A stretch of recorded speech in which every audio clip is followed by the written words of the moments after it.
কয়েকদিন আগে এদেশের প্রধানমন্ত্রী তিনিও এসেছিলেন, তারপরে এদেশের স্বরাষ্ট্রমন্ত্রী তিনিও এসেছিলেন, এবং গতকালকে এরা বারে বারে মহিলাদের নামে কুৎসা করছেন এবং মহিলাদের একটা দাম নির্ধারণ করছেন, যেটা অত্যন্ত নিন্দনীয়। বাংলার মহিলারা সকলে একযোগে ভারতীয় জনতা পার্টির নেতৃত্বর বিরুদ্ধে ধিক্কার জানাচ্ছে। তারা বলছে ছি, একটাই শব্দ।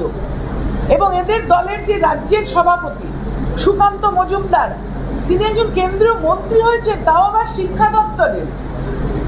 তিনি বলছেন যে স্ত্রীর সঙ্গে রাত্রির বেলা থাকলে নাকি আমাদের মাননীয় মুখ্যমন্ত্রীর মুখ মনে পড়ে।